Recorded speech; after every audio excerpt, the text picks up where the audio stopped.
Hello, Colorcraft, world of Colorcraft. This is RedBeard here at my mountainside village base. So it's been a while. We haven't streamed in a while, and I haven't put together a video. The videos that we have released recently on our YouTube channel have really been from last season. Some edits of some of our live streams from last season. So we need to get our game together. We need to record more and put it out there, see what you guys are liking, see if anybody has any suggestions for things that we might do together on the Colorcraft server. Working on a couple ideas, some things that we could do in future streams, but mostly I've been working on my base. This is, by the way, the entrance into my mountain cave. I've got a little button here. Eventually I'll have an entrance from the top as well that will have a secret stairway that'll open up and let you come down through the top. But this is my little 2x2 door, or 1x2 door that I created. And Bedrock, a note to you Mojang developers, Bedrock on Realms, not the greatest for redstone. So even though I've put together this door, it only works about half the time. Also, those phantoms only work about half the time. Regularly, they come down and fly at me, and they don't do anything. So I want to work on that too, Mojang. But anyway, see, it does that. It breaks every once in a while, even though it should work perfectly fine. Every once in a while, it just doesn't. I got to check chunk borders. I think there might be a chunk border that goes through here.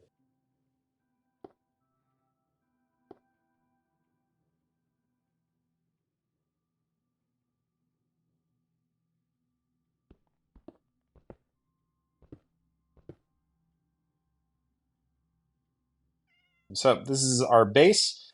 Some of the things that we've got going on. We've got a project board here. You can see that we wanted to automate our bamboo farm with flying machines. I've kind of started that. I haven't done any of the automation, but I have cleared out the area and created a big greenhouse out there.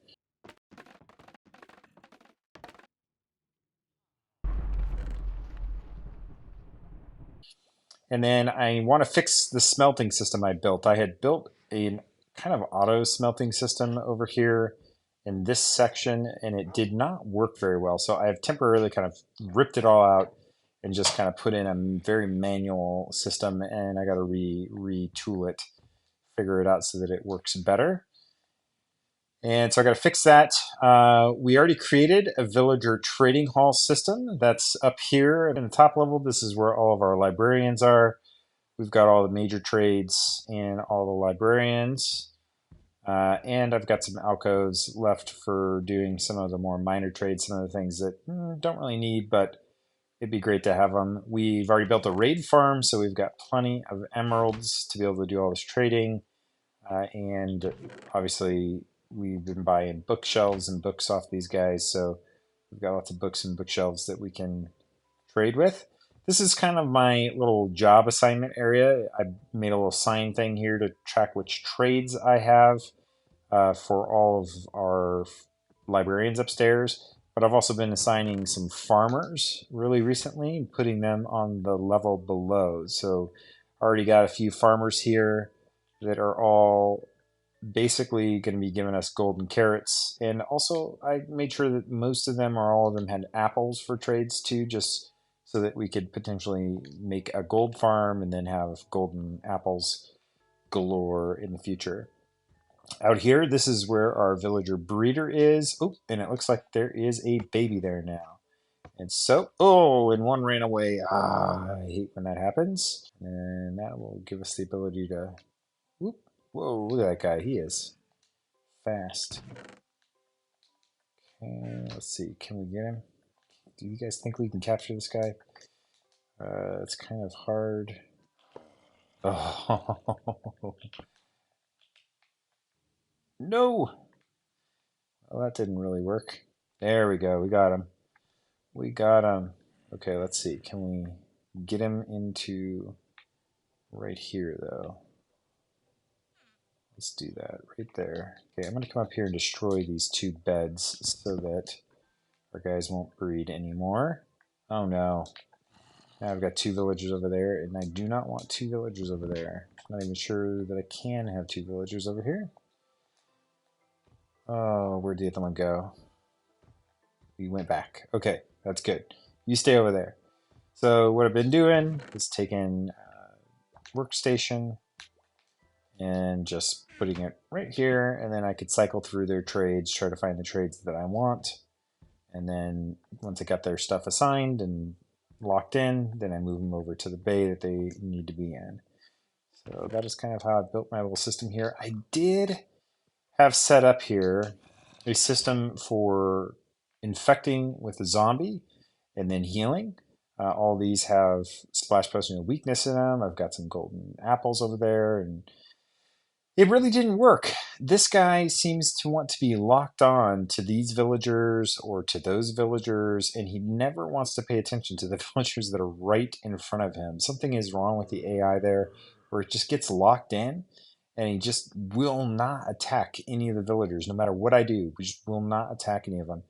And as you guys might know, Mojang nerfed the infection system anyway, so you can only infect them once to get any discount. The discount isn't very deep, so it's not really maybe even worth it, especially since we now have that raid farm and we're able to get all of our trades just at full price and be fine. So got a little carrot farm up here to be able to feed these two for their breeding purposes. Able to grab carrots at any time I want. So my goal is I will have these farmers in here. Maybe I will put in along this wall or this wall some smiths or some clerics or something like that. Although I do have clerics over at my iron farm, so I can always use those clerics to trade with. And also near the iron farm um, is a zombie spawner that I have. So that's a great pairing. I can AFK and kill zombies, get their flesh, and go trade it to the clerics and get some XP bottles. This is my honey farm. Pretty manual honey farm. I'm not a fan of the way that they kind of have the mechanics for how honeycomb and how bottles exit beehives. It's kind of weird. Like these ones are all set up with shears behind them, and a lot of the honeycombs will end up behind these beehives. They'll end up on top of the mountain, way up there. For some reason, it'll just go all the way up through solid blocks, 20 blocks up to the top of the mountain for just no reason. But if I click this button here, all the bottles that are in the dispensers below will do their job, and they will collect honey from those beehives. And so I can put in, I get 18 bottles per round there. And then if I hit this top button, technically, if I don't want to do bottles, I can just hit this top button and it'll shear both the bottom row and the top row, giving me honeycomb for both. But for now, I'm trying to collect up a bunch of bottles. So I am doing the bottom row of bottles and then the top row collecting up the honeycomb. Kind of a very manual way of doing this, and it ends up being a little bit of busy work. But you know what? It's kind of fun too, you know? It's kind of relaxing. We wanted to find an island for... somebody's been messing with my signs, changing all of my lettering around, making it spell things misspelled in ways that I did not misspell. Thank you very much, Randy. Find island for a PvP minigame. So that's something that we're going to have coming later in the season for a stream. I've already found the island. It is a perfect spot for kind of like a Hunger Games type PvP. I've got all kinds of plans for that. And so I will try to record some of that stuff so that we can put it out. Build a rocket shop and a elytra shop near the spawn. Done. I just finished that this weekend. So this is my elytra and rocket shop. Since elytra are technically some kind of dragon scale, in the end, I decided to build a dragon. Originally, I thought I would build the shop inside the dragon, and then I didn't really build the dragon big enough to do that. And I do want to do some more detailing work on this dragon because right now, a lot of it is just blackstone. And I want to use different kinds of blackstone to maybe differentiate his legs from the main portion of his body. I want to use some blackstone bricks to differentiate his belly a bit. You can see I've already started putting some deep slate on sections of like more armored sections up on his shoulders, on his hind like haunches, and then on his back a bit too. You'll be able to see that from back here. Here are his armored kind of plating that comes down onto his tail. And so the way you kind of, if you don't have an Electra, you have to kind of walk up his tail, walk up his back, and then you can drop down into the shop.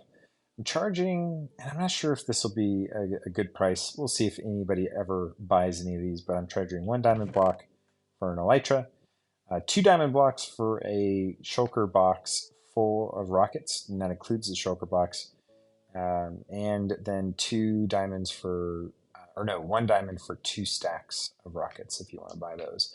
Finish the nether hub design and tunnels. That's something I'm still working on.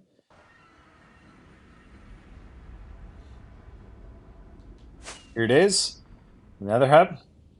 And you know what? I need rockets. So let's grab myself some rockets.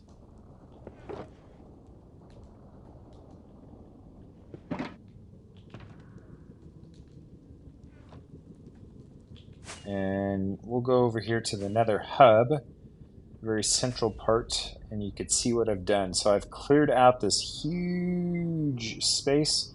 I think it's 60 blocks by 60 blocks because I think I came all the way over to -30 to +30, and then -30 and +30 on the other side. And then I created tunnels going out in all the cardinal directions. Right now, most of our activity seems to be off of this tunnel over here. This is the tunnel that the raid farm is off of. This is the tunnel that the stronghold is off of. My 2 little kind of bases around 2 villages that are close to each other, both the iron farm village with the zombie spawner and a paper farm and stuff like that. Down there is where we came from. That's where the other base is. This is our access down into the nether, and it's where my netherite farm or netherite mining area is. And then if you go further down this cardinal direction, this is where our witch farm is. I'll show that to you later. But let's go back real quick to the nether hub, and I'm not sure exactly what I'm going to do in the nether hub. Might try to grab everybody from the server together and brainstorm what do we want to do. We could dig this out a little bit higher, and so I wouldn't mind making this central area taller and then doing some kind of design that comes up into this. I want to do some kind of design around the central portal that makes it look cool. And we've got a bunch of storage stuff here and a little workstation. Maybe punch that up a little bit, make it look good. Build automated melon farm, did that. Build automated pumpkin farm, did that. That's down here underneath my cocoa bean farm. So all this automated here, and just collecting up all my pumpkins and my melons so that I could trade those up with the farmers. Actually, I want to take all this right now. Craft myself up some new melons. Great. And I'm going to take these pumpkins too. Build the church on the mountain here above. Up on top of the mountain, I've got the foundations of what is going to become kind of the central hub of my base, a giant church. I'm building up here. Oh, there's a golem that spawned up here. Probably because I've got a whole bunch of villages down there. Oh, phantoms. So this is going to be the floor of my church here. The design I'm going for. The thing that's kind of slowing me down is all of these raw gold ore blocks. I've got a lot of those I need to get because not only am I putting those kind of on these cross patterns here, but I'm going to have a whole section of them right up through the middle here as well. I do have a lot more of the quartz, so I could easily put quartz down over there.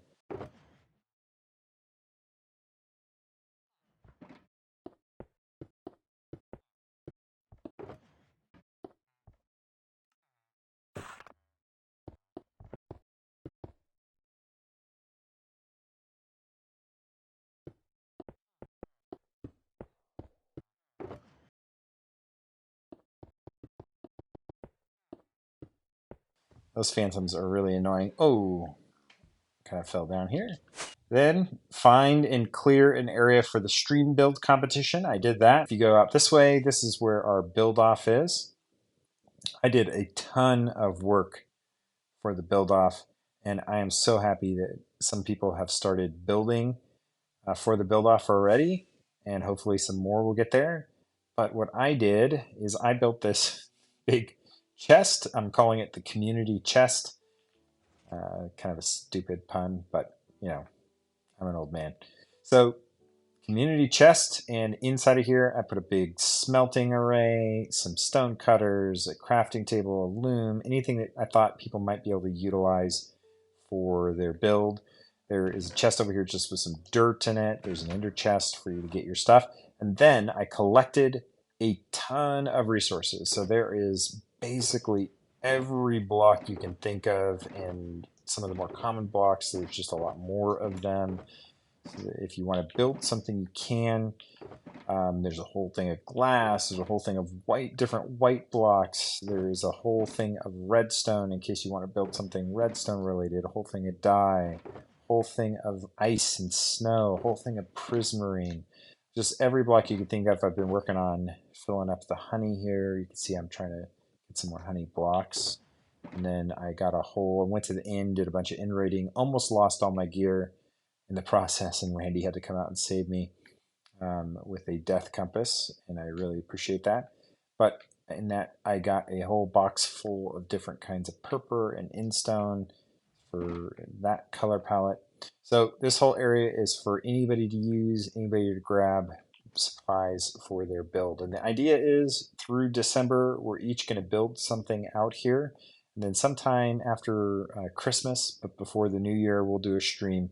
We'll walk everybody through the builds. We'll check them out, have each person that built them. This is Purple Candy Cane's beginning of her build, and I am so impressed. How cool is this space? It just looks so neat, and I think it might be my favorite so far, although the other two builds are very cool too. So this is the start here of our build off, and then I think this is Sparkle Puppy's build. I'm not 100% sure, but it kind of feels like a Sparkle Puppy build and something that she would do. And it's very much her colors with teal. So I kind of think this is her little RV mobile home with a campsite out front. Very, very cool. And then this over here is Zen's. You probably saw that maybe on Orange Pizza's video. They kind of did a tour of it, and Zen talked about the lore behind this worm that he calls the megaloskuliki, or in English, big ol' worm. And then apparently he's trying to bribe me with Larry. So I don't know what that's about, but he's doing something. So there's all this space. I cleared all this out. I kind of tried to flatten it all the way back over into here, just so there's plenty of space for everybody to have a big area to build something. I've kind of got an idea of something I might build here as a part of the build off, and I'm not sure yet. If you see this video and you want to comment on how you think we should do the voting right now, I'm thinking we will each have like 2 votes, and we'll vote for our top 2 favorites, and we cannot vote for our own build. And I figured that might, give us a good idea of just the overall favorite builds there, and help us to pick the best builds. So whoever has the most votes at the end of that vote will be the winner. And oh yeah, there's a prize. There is a prize, and I did some work for this prize. Let me show you.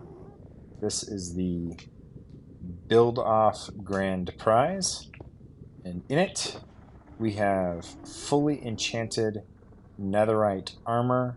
So fully, completely enchanted, Thorns 3 and everything all the way, plus an enchanted elytra, some stacks of rockets, some totems, and then a fully enchanted set of netherite tools and weapons. So each tool is both a Silk Touch and a Fortune version. And then I have a full fire aspect and knockback 2 sword. So if you want everything on your sword, there it is. And I also have one that it does not have fire aspect and knockback, just in case you want to go kill some Endermen or something else that, having fire aspect is a kind of bit of annoying. I'm also throwing in a smithing template for netherite. So if you want to make your own netherite in the future, a full stack of wet sponge, and a infinity bow with a stack of arrows. Although with an infinity bow, you don't really need a stack of arrows, and maybe I'll have to rethink that. Maybe I'll find something else cool that can be a stack of something there. Maybe a stack of emeralds or emerald blocks or something like that. So I don't know, but what do you guys think of that grand prize? Worth it? Worth it for the build off? Let us know in the comments if you think there should be something else more special in the prize than that. Build an automated cactus farm. Did that. It's over there. Got my netherwort farm. Just again manual over here, but I've been harvesting it every once in a while, collecting it up, putting it in here, so I've got it for dyeing red nether brick, which I think will play a part in the design of the nether hub later. This is my cactus farm, so I've got plenty of green dye here. Occasionally a honeycomb will make it all the way over here. Build a moss bone meal farm. I'm planning on building a kind of a old warehousey type of building here in the taiga old growth forest biome that I'm going to recreate. And so just as you come up the path and over to the mountain church base, I'm going to have a winding kind of pathway that goes up to the mountain to the church. You'll have a little split off here, and it'll go over to this kind of like old rustic looking kind of broken down warehouse, and inside of it there will be a moss bone meal farm, and then build an automated storage system. So I've got all my storage chests and I've just been manually kind of managing it, but I do want to eventually automate it. See, look at this bug stone. Okay, let me out of my base. Well, folks, thank you for catching up with me and seeing what I've been up to so far on the server this season. Come back. I'll hopefully try to get another episode recorded soon as I get some more progress, and show you what we've been up to. And we should be streaming sometime in the holiday season here as we have more time, both for the build off, and we're probably going to do some rating of some ancient cities. And so if you want to come along with us with that, make sure to be paying attention to this channel, because we are streaming here on YouTube now. So we'll see you later, and hopefully you have a good one. Bye.